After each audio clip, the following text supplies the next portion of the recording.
The MythBusters are leaping into the unknown in their search for scientific truth. Because I can hear it very clearly under there, and it sounds like a bad thing. Could a scuba diver be sucked up by a firefighting helicopter and dropped into the middle of the flames? What really happens when you add mothballs to your gas tank? It does say, warning, flammable. And is Hollywood telling us the truth? Will a car really explode if you shoot the gas tank? You may commence firing.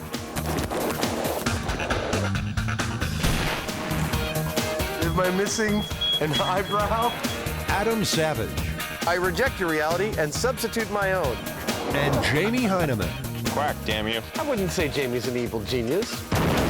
Between them, more than 30 years special effects experience. When will the fun ever stop? They don't just tell the myths, they put them to the test.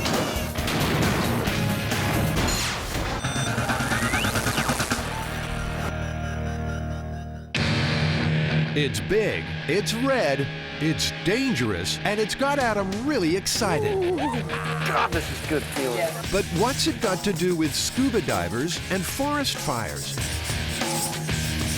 Well, the story goes that a scuba diver was found in a tree in the middle of a charred forest about 50 miles inland.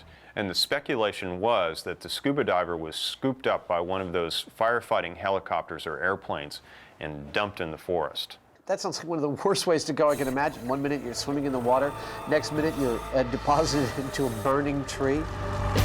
Folklorist Heather Joseph Witham knows all about this well-traveled myth. This story has been around at least since 1987. It appeared as an internet story attached to something called the California Examiner, which is a newspaper that doesn't really exist. Now, this story has numerous variations. It appears in Australia, it appears in British Columbia, and it appears in France. It shows up in a CSI episode. You have it in the 1999 film Magnolia, and in Peter Mail's novel, A Year in Provence. I think the first thing we've got to do is actually research some of these water-gathering planes and helicopters used for firefighting and see if this is even remotely possible.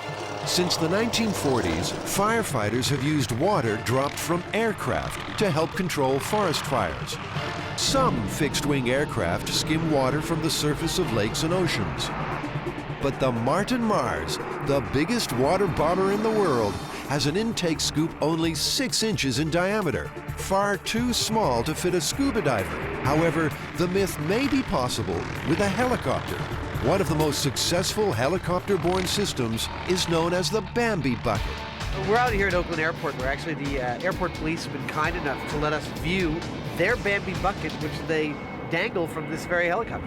I've heard the myth before, but when I heard it, he was laying on the ground and burned to death instead of being up in a tree. The best way to think about a Bambi bucket is it's kind of like an upside-down parachute with a hole in the center. They drop it from the helicopter, they lower it into water, and as they come up, it fills with water. They get to a location they want to drop it, and they actually pull a cable right here, and it releases the valve and dumps 120 gallons on the fire. So this is the Bambi bucket. Yes. It's cute. It's tiny. All the helicopters are equipped with a mirror, so reasonably anybody should see someone in a Bambi bucket struggling. Oh my God, it's a scuba diver! Quick, hit him with a rocket-propelled grenade! There's just no way a scuba diver will fit into this Bambi bucket. I think our work here is done. I think it's time to look for something bigger. Bigger is better. Bigger is always better. Actually, you know, I was thinking about this, and they have these things called Erickson sky cranes. They're huge helicopters. They have a tank, and they have a hose coming down out of the tank. There's a pump on the end of the hose. Conceivably, there could be enough suction created on the end of that hose that it could actually suck a diver onto it, presumably on his torso, and then pick him up and carry him away. The Erickson is Jamie's kind of chopper. It weighs in at 10 tons, can lift 2,000 gallons of water, and maybe a scuba diver. Yeah, the helicopter with the pump, it is the only one with active suction. I mean, I guess it's conceivable that it could work. I'm a little dubious, though. This is the perfect MythBusters scenario where we have about 3 or 4 days to build something that took some engineers like 10 years to develop. And I understand that what's inside these pumps, these things that they have on the end of helicopters, is actually just a propeller blade. It's not that unlike what's on the end of an outboard. So let's get an outboard and reorient it. We do a little welding. We're there. We get to start with a trip to the boat store and go shopping? You bet. All right.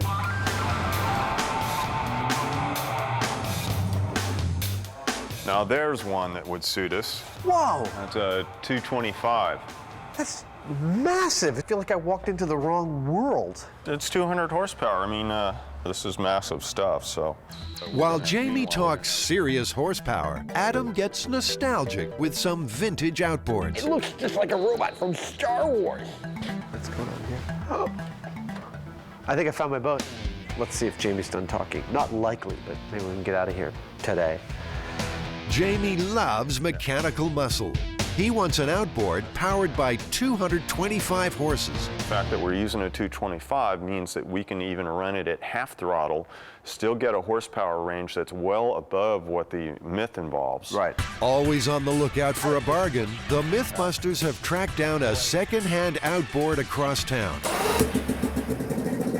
225 horsepower is a lot of horsepower. Turning a 13 or 14-inch propeller. Yeah, that's a lot of horsepower. Yeah, look, he giggles like a schoolgirl. It's so cute. But the pump requires a lot more than just an outboard motor, and this means a trip to the MythBusters' favorite junkyard. Just take this home. We came here last year looking for a tank for the chicken cannon. We're here this time looking for a funnel, which is kind of hard to make actually, and they just have stuff like that here. Over here, guys. This cone just saved us 2 days of work. It looks like it might just make it, you know. As usual, Adam's impatience gets the better of him. So, Jamie, he doesn't know that we've got the perfect one sitting right here. Blathering on. It's perfect. This is the one. It's the one we're going to use. Take it home. Unfortunately, the funnel is part of a much bigger lot and can't be separated. Bummer. The whole thing right here. That piece. Adam's plan is stymied, and he's getting irritated. And you've got flanges. Yeah, we sure. could potentially we could be done with this just by cutting that I funnel totally off agree. and welding it onto one of these flanges. Totally agree. And we're done with the whole piece. I'm totally down with that. But I can see Jamie, you know, oh, well, maybe if we cut it down on the lathe and then, you know, cast it and mold it in a different material and then sent it away to be replicated by some military organization, you know, it'd be pretty simple. One of his ridiculous solutions. Can't believe that guy. Adam's anger evaporates quickly, especially if there's a big tank to play in. Hey, Adam, did you hear the guy tell us what this was for? What was it for? It was like fecal matter. At last, Jamie finds the right funnel. But it is separable from the other machinery, and I figure like it'd end up about there. Looks like I have to eat my words. I'm sorry, Jamie. The entire rig will have to be mounted on a forklift crane. This requires a frame of box-section steel that the forklift's forks, or tines, can fit into. As Jamie buys the steel, he assumes that all forklift tines are the same size. That's Jamie's first mistake. Damn, I thought we had gotten specs on these. That's why we picked this stuff. I thought you had gotten specs on them. I did. Apparently not. The single central idea of this was the tines of the forklift fitting into our rig, and they don't. But before the MythBusters build their scuba pump, it's time to hit the road. There are more than 600 million cars in the world today, and almost as many myths about them. Sounds like fertile ground for a pair of myth-busting motor mouths.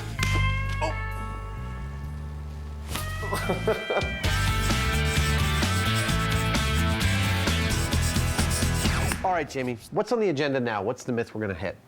Well, there are all sorts of myths to do with cars, and we're going to test them, every one of them. You going to donate your car? No. Why not? I'm not putting sugar in my gas tank and shooting it full of holes. Well, what are we going to do then?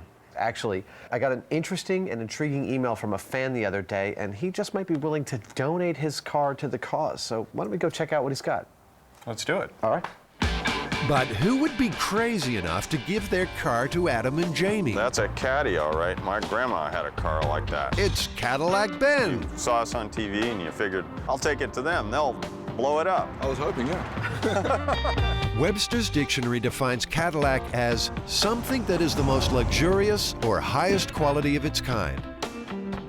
And since the first Caddy rolled off the line in 1902, many consider them to be the epitome of motoring style and elegance. Until now. Ben's Caddy needs plenty of mechanical help, so our resident gearhead, Scotty Chapman, swings into action. Okay, sound effects may be needed if it doesn't start. Make me look good. Come on, baby! Come on, baby! What's a gas gauge say? It's a little above empty. Huh. It's the gas. It's very James Bond. I think we may be onto something here. Yes! Everything's better with gas. So this is sort of an historic moment, isn't it? Absolutely. I mean, we bought cars for the show before and, used them for a myth and sometimes two, but here we got an opportunity to see how many myths we can actually do with this one vehicle and if it's still around at the end of the show. Yeah, we're going to have our share of fun abusing it, just like Buster. I can't wait. I think we really need to christen it with a name. Well, you got any ideas? Earl. Earl it is. Earl the Caddy. All right, Earl. It's time to put those motoring myths to the test. What are we going to start with? Well, we have all this produce that we're going to shove up the tailpipe and see what happens. You're going to stand back there with a catcher's mitt. It's a classic college prank to block a car's tailpipe with a piece of food. But will the car really stall? That's supposed to eat the props. I think with the big engine in this car, whatever we put up that exhaust pipe is probably going to come out pretty quickly. That's why we've got our high-speed camera trained on Earl's tailpipe. Time to fire one. Lock and load. Artilleryman Adam selects his ammo. That's the one. Go ahead and start the car. Firing.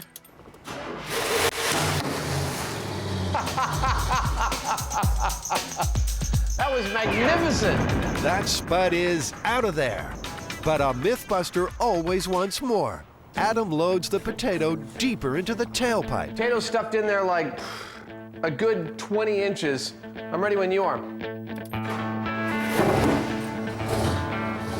That one is flying, but there's no effect on the car's engine. The banana is longer and thinner. Maybe it'll do the job. Banana is fully inserted. You're ready to fire. All right, firing. That banana slips right out. Kill it! It was like that. Maybe an egg is the answer. Fire when ready. Firing. All right, kill it. The egg's airborne, but it doesn't stall the car. Looks like whatever food stuff you stuff up there comes right back out again. It's gonna throw it about as fast as you could throw it. It's not that hard. So it's busted. Yeah, I'd say totally busted.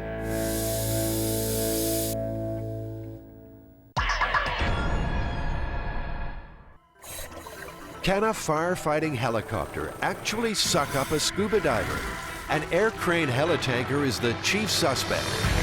The Mythbusters are recreating the helitanker's scuba sucking power by using a 225 horsepower outboard motor and a funny hat.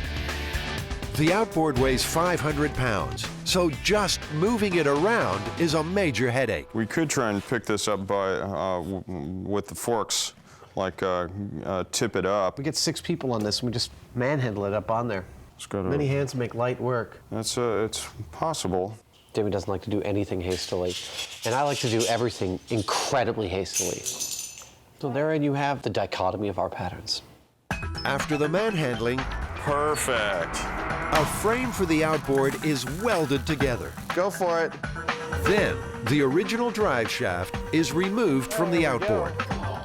For the scuba diver pump, they'll have to build a new and much longer drive shaft.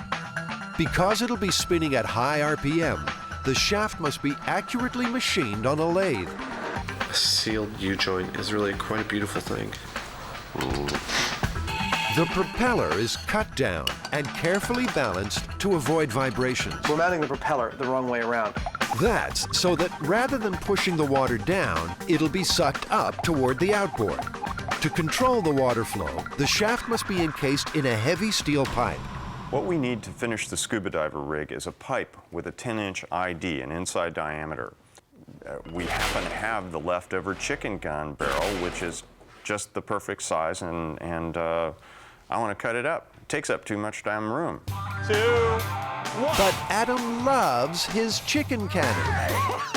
I don't think that cutting up the chicken cannon is a good idea. We're never going to get around to rebuilding it. No one's ever going to give us the time to do it, and it's gone. It's gone forever. There's chicken guts in here. Well, so much for Adam's feelings. The chicken cannon is carved up in the quest for the super scuba pump. Adam gets his chicken cannon revenge by playing around with Jamie's crisp white shirt. I'm differentiating myself from Jamie. Come on. Did you mess with, is that your shirt? What are you doing with my clothes? How come you're not wearing your crisp white shirt? You're supposed to differentiate yourself. Now I got to wear it until you put it back on. Is that your shirt? What are you doing? You know, mess with your own clothes. Take it off. Put it back where you got it. I think he's serious. Now that the shirt thing is sorted out, we can get back to work.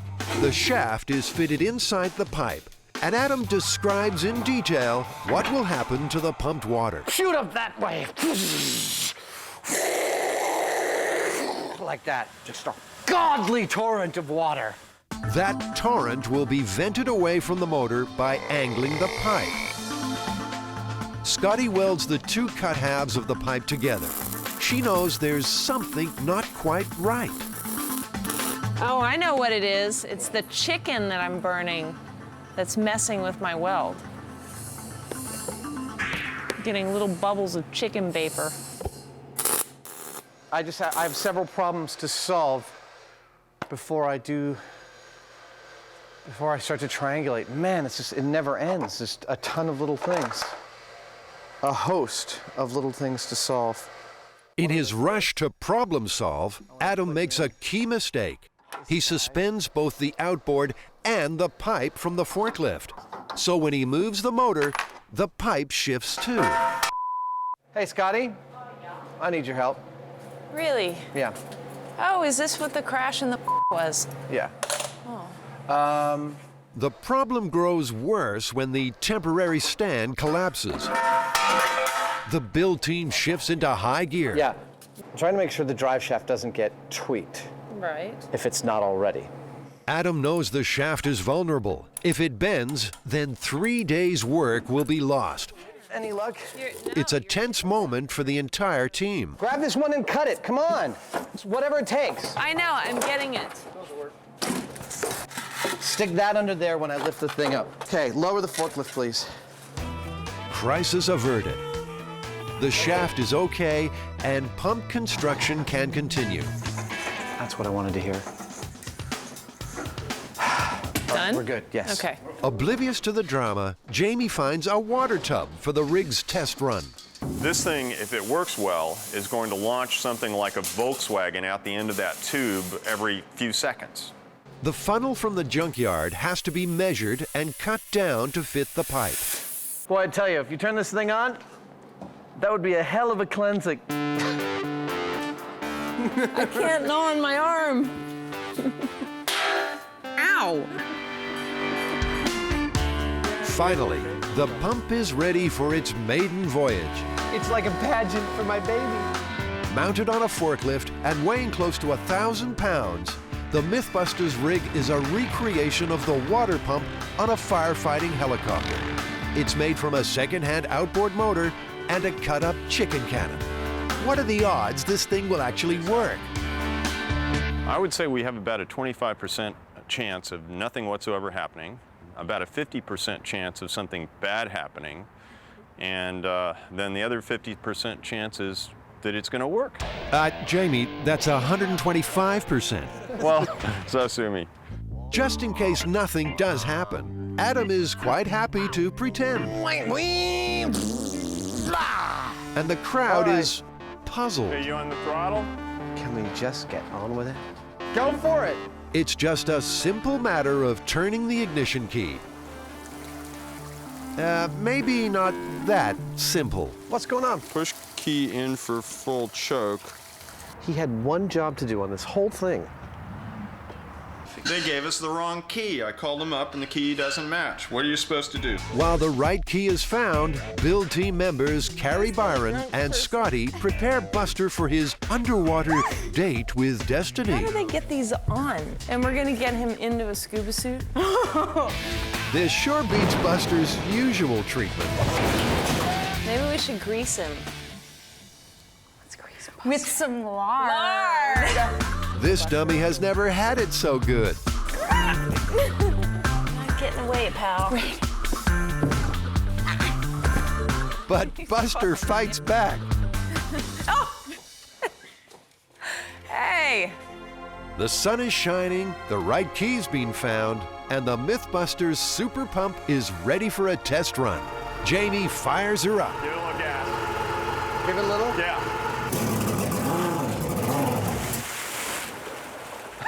Ready again? Yeah, let's do that again.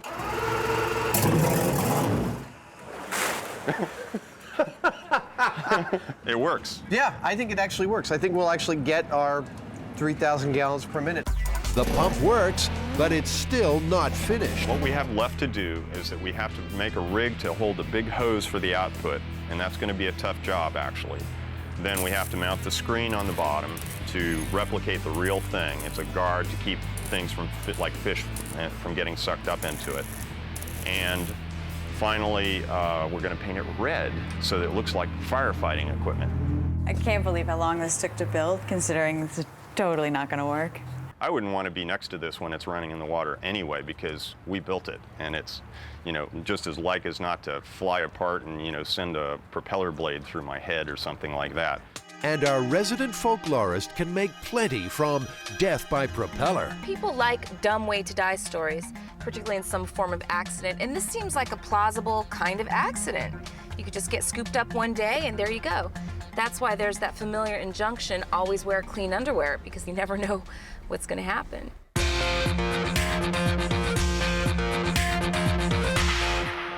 Adam and Jamie have been given a car. That's a caddy, all right. My grandma had a car like that.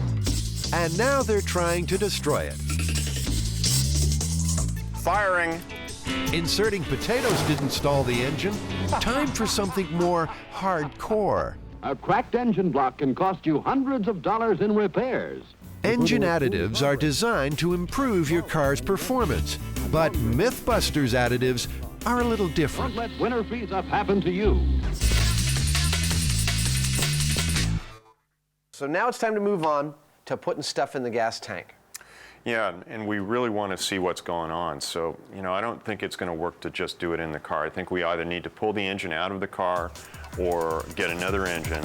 It'll help to have a see-through gas tank, too. Because of the fire risk, the gas tank must remain separate from the engine. So Adam welds together a gas tank stand. And in case one of the explosive myths turns out to be dangerously on target, blast screens are erected around the engine. Scotty starts her up. Cool. Nicely done. So the first myth is that drain clog remover poured into the gas tank will make the engine explode. Shall we do it? Yeah. The drain clog remover goes in. Time passes, and the engine's still purring. It definitely has to have sucked it up by now, and I don't notice a darn thing. I mean, the idle speed hasn't changed at all. And then suddenly, nothing happened. I'm noticing a distinct lack of an explosion. Other than the internal combustion. Okay, okay. Maybe revving the engine will do the trick. Come on, Jamie, use that aim.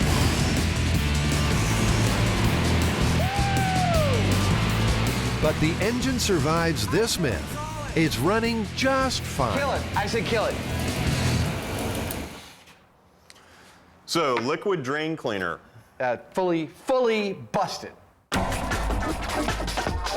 Before the next test can start, the gas tank must be drained and every last trace of drain clog remover removed. Thank you. The tank is carefully resealed and filled with fresh gasoline. Time for some myth busting. Okay, Al. He never learns, does he? Let's move on to bleach. Cool. All right. Contact. Oh, it starts off purrs like a kitten. Must be clean. Nice work on that. And in goes the MythBusters brand bleach. Jamie revs it up. Adam hams it up. And everything's fine. Until... On the fan. There we go. We got it cut out? Yeah. All right, so the bleach just stopped the car from running, did it? I mean, it just cut out? Yeah. I'd say it's plausible. And the bleach has another trick up its white sleeve. Next morning, the boys discover the hard way that bleach is an oxidizing agent. In other words, it makes steel rust. Next time you start your engine, you're going to be sucking a whole lot of rust and particles from the tank as a result of all that corrosion down into the engine, and then you're done.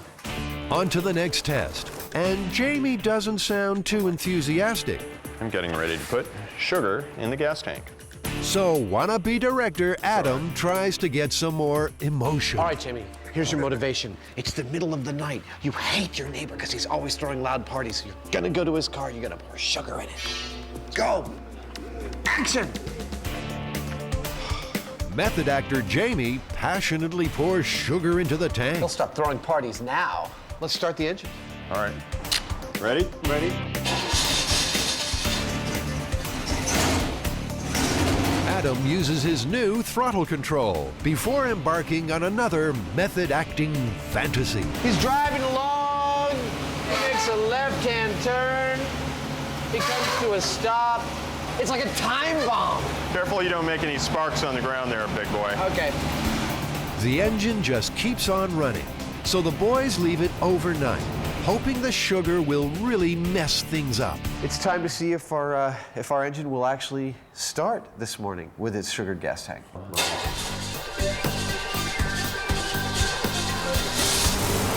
Well, what do you know? There's more sugar in that tank than gas, but it works. Go figure.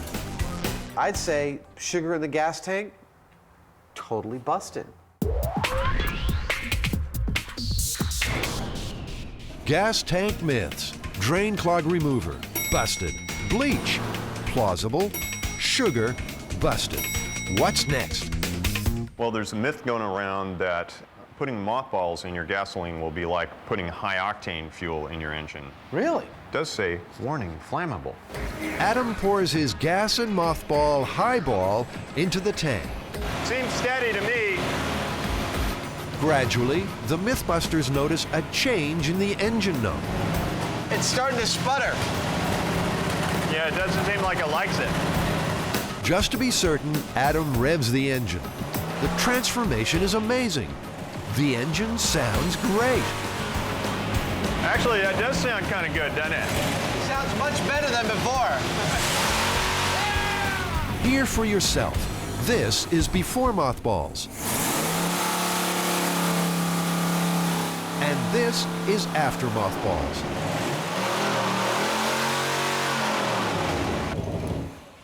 You know, barring like a bunch of instrumentation, I'd say on the face of it, that we might have very well put a more high-octane fuel in this engine. So the MythBusters have shown that a few mothballs in the tank seems to increase the octane of your gas. We're not recommending it because the mothballs may have some negative effect on your engine too. But one thing's for certain, you won't have any moths in your motor.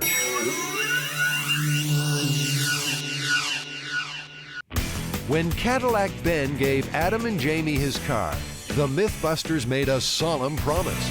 You saw us on TV and you figured, I'll take it to them. They'll blow it up. I was hoping, yeah. We will do our best. And the place to try it is the strictly controlled environment of the Chabot Marksmanship Range, under the watchful eye of some local firefighters. So Adam, what are we doing out here with all these guns in this car? Well, the MythBusters caddy is actually going to help us put a very famous myth to rest, one that is constantly perpetuated by Hollywood, which is, if you shoot a car in its gas tank, will it actually explode? In countless Hollywood movies, a well-placed slug will cause the spectacular detonation of an auto. Will Earl be the next one to explode? The MythBusters know all firearms are dangerous and should only be used responsibly and in a safe environment. So, do not try this at home. To test this myth, Jamie will have to shoot the Cadillac's gas tank. Commence fire.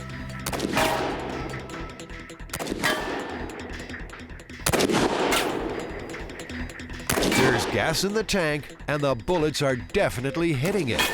But there's no explosion. The waiting firefighters look almost disappointed. Look at that, 1, 2, 3, 4, 5, all right in a row.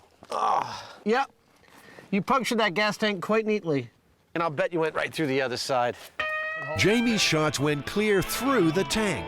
Now there's one that's right out the bottom there. So you're right. So will shooting a car's gas tank actually set it on fire? Actually, not like in the movies, it won't explode. You did a really nice cluster there, right through the gas tank, no problem at all. Went in, came out the other side, nothing. No explosion. There you go. Take the safeties off. Time to put car shooting myth number 2 to the test. You may commence firing. And the reason for this target practice? The Hollywood myth that hiding behind a car door will stop you from getting shot. The myth is thoroughly tested when 50 rounds are fired into the driver's door. I suspect that we went all the way through the car, Jamie. What makes you think that, Adam?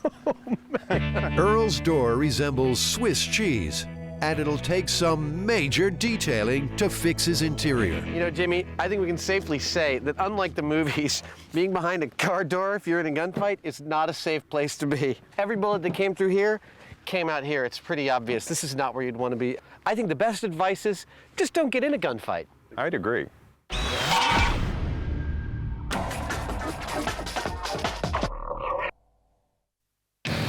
Because it has a pump, the air crane helitanker may be able to suck up an unsuspecting scuba diver and drop him into a forest fire, as per the myth.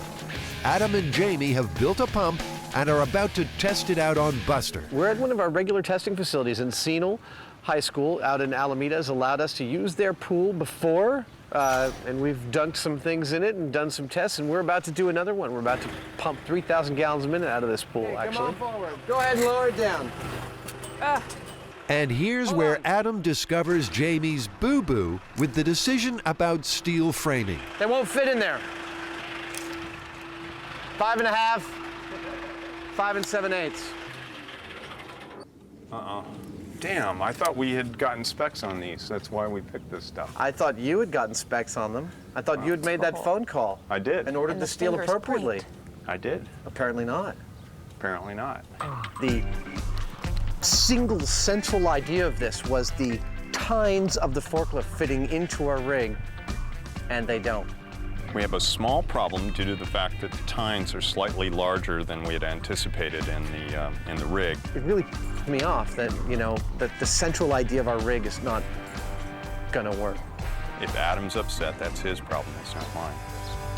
As usual, the MythBusters find a way round the problem. The forklift tines are lashed under the frame, and the rig is stable, kind of. Now we get to walk like an Egyptian. In order not to damage the concrete pool decks, a plywood track is laid for the forklift. It's a back-breaking job. Boring. Next to be unloaded is the tank for testing the pump's capacity. Drag away. And it's the same deal with the plywood again. Meanwhile, the star of the show waits patiently. Outboard motor expert Jay is drafted onto the MythBusters team. Finally, it's time for a full-scale test run. The pump is lowered into position.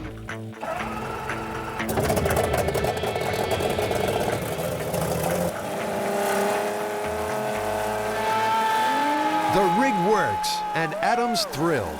But the sun is setting, and it looks like the scuba diver test will have to wait. Meanwhile, there's more motoring myths to bust. So the myth is that if you have a bone-dry radiator, you can start your car safely by putting cola in your cooling system? From the first time primitive man went out for a Sunday drive, our biggest automotive fear has been the breakdown. Piece of junk. Well, what do we do now? Call the MythBusters, of course.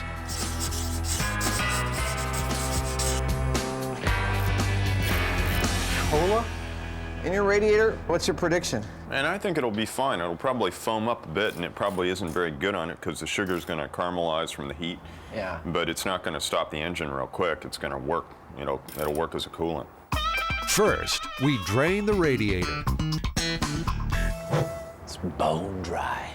You got some cola for me? Oh, yeah. Let me make sure this is real cola. Adam will make any sacrifice to bust a myth. I always drink MythBusters cola. Watch out for radiator reflux. Oh! I'm now standing in a melange of cooling fluid, gasoline, and cola. And we're only just getting started. I picture the guy who's doing this and his girlfriend's going, honey, are you sure that's okay? And you're like, don't you worry, darling. This cola's gonna make this baby purr like a kitten. Time for the cola additive test. All right, ready to go. Let's start it up.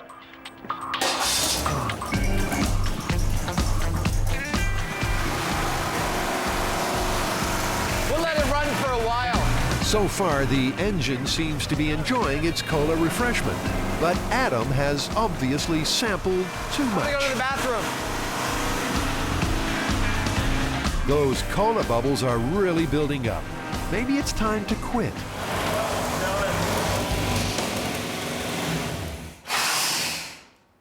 The hell was that?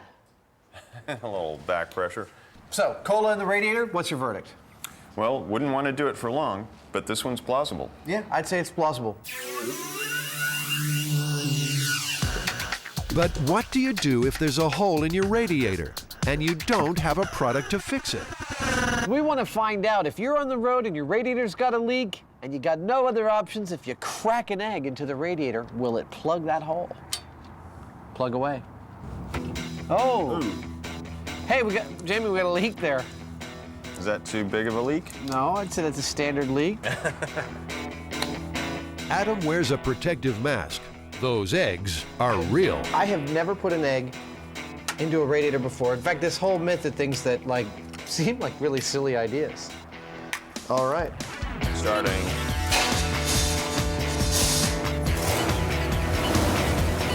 All right.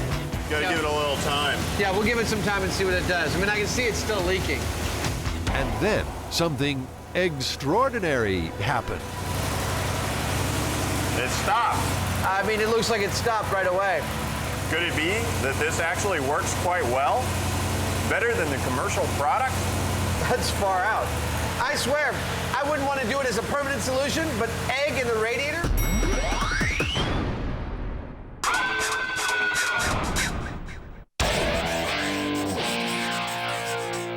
Most engines eat gas, water, and oil.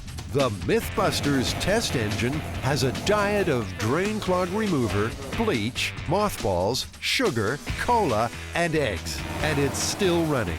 Our next motor myth states, if a piece of metal as tiny as a penny is dropped into an engine's carburetor, it will fall deep inside the engine and destroy it. Penny in the carburetor, only because you asked for it. Here we go. Oh yeah, he's tossing a penny into the carb. All right, I'm gonna rev it a little bit. The increased rev should move the penny even deeper. Will the engine slow down or blow up? Nothing happened. Well, I'm gonna go in there and look. Yeah, why don't you go in there and look? Take a look. Take a look. Take a look for that penny. It's just, the penny's just sitting there. You gonna shove it in further, Heine? Down she goes. Okay, we're good to go. All right, here we go.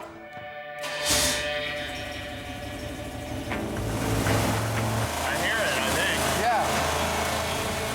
That penny is taking a pounding, but the engine's still running. It's definitely not ruining the engine, but I do swear that I hear it like knocking around in there, and that can't be great. Given that tossing a penny into the carburetor is supposed to ruin your engine, our engine's still running fine. I call that busted. Yeah, myth busted.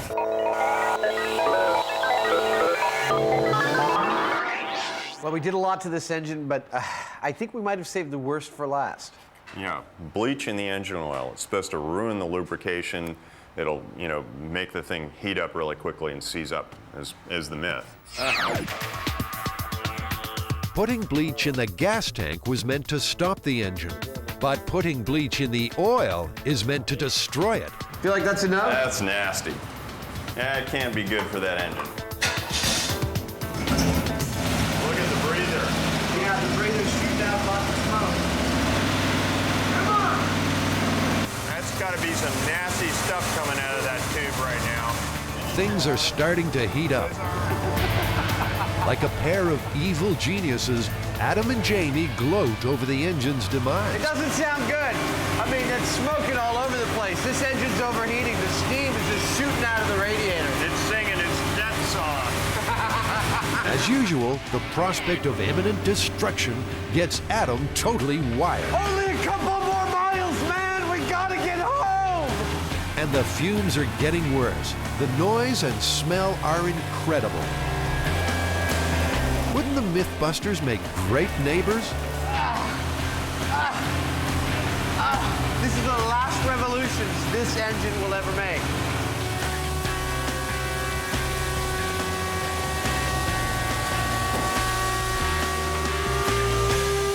Well, the engine got so hot that it started to set fire to the wooden cart it's sitting on. It's still probably pumping oil around, but it's probably pretty well screwed. It may well, be seizing itself in place right now from overheat. I think that was really hard on the engine at the very least. You think? Looks like they finally killed it. And to prove just how hot an engine can get with bleach in its oil, You can fry an egg on the exhaust of this thing. Well, Jamie, we've got an engine here with bleach in its engine oil. And there's a penny in the carburetor. We got an egg in the radiator. And we put sugar in the gas last night. Yeah. Gotta love the American small block. It's a fitting end to car capers.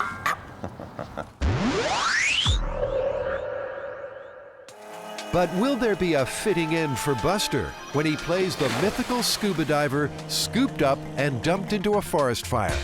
Adam will be right there with him, but first, he needs a wetsuit. Have you ever heard of anything that might lead you to believe this myth is possible? First time I heard it, I didn't believe it, and I heard it subsequently happening in other places, like in Canada or in the Midwest, and I never believed it. Believe it or not, the MythBusters are putting this underwater myth to the test. The Erickson air crane helitanker can suck up 2,000 gallons of water in 45 seconds. The MythBusters' homemade outboard motor pump must be able to replicate those figures by filling this 2,000-gallon tank in 45 seconds. Based on what we've seen so far, it's pretty promising that we'll fill the tank in the required time, in 45 seconds or less. The water must get from the pump to the tank via a very heavy 10-inch diameter hose. What about irrigation pipe? Didn't we talk about irrigation pipe? Like it's really light, I could lift a length this long? How are you going to hold it on there? I would consider that solving the problem of holding it on there vastly simpler than lifting a 500-pound sweaty donkey. Tensions are gonna run high, claws are gonna come out, steam is gonna come out of ears. Worldwide wrestling of nerds. Oh, it's great. Look at that. Adam, you should probably not stand underneath that right now. I'm not sure why, but... Our first task is to hook up the pump to the big hose and try to fill the tank and see how fast it goes. If we get it going really quickly and it fills up according to the specs on the real device, on the real firefighting device, then we know that we're going to have a valid test here, even if we're in the ballpark. And for all we know, it may actually outperform the real one. As Adam hangs off the end of the forklift boom, build team member Tori makes a shocking discovery. Warning, do not lift personnel. Do not use boom or attachment for lifting personnel. Lifting personnel may result in death or serious injury. It's the MythBuster way. Adam ties the pipe to the tank, but how's he going to get down from there? Time to find out if the MythBusters pump will measure up to the helicopter original. Ready? Go for it. They need to fill this 2,000-gallon tank in under 45 seconds. But the effort of pushing the water up the extra 15 feet is too much for the outboard. Keep it up! Keep it up! What was that? Come on! Come on! What happened? She died. So where were we? That was 18 seconds and got halfway there. That's way ahead of 3,000 gallons per minute. Would totally beat 3,000 gallons a minute. Who's going to do it in like 30 seconds? A quick test to check that the outboard is okay. All right. Working? Yeah, I think that's good. Ooh, God, this is good feeling. Yeah, that's why you...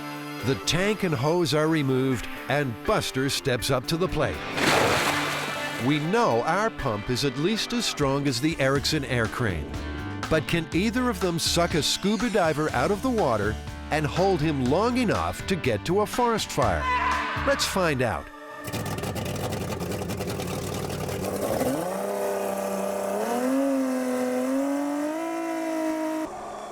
Adam pushes Buster toward the intake funnel, but there seems to be no suction.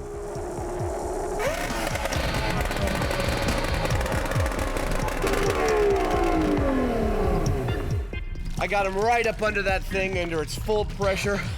He like lazily delayed a little bit and then sunk right back down. There was just not enough suction to hold him. I mean, his tank was in the way, everything was in the way. That was a lot of water coming out the other end, though. And I have to tell you, if you were a diver and you heard that sound, You'd go the other direction. I think you'd go in the other direction, because I can hear it very clearly under there, and it sounds like a bad thing. But the MythBusters are determined to see Buster firmly attached to that pump. The funnel and guard are removed from the pipe, and Buster is stripped of his tank. So we're pulling off the cowling, and we're gonna try him right on the end of the pipe. That's the worst case scenario. They don't run those machines like that, but that's what we're gonna try and see if there's enough suction at all. Is Buster about to make the ultimate MythBusters sacrifice?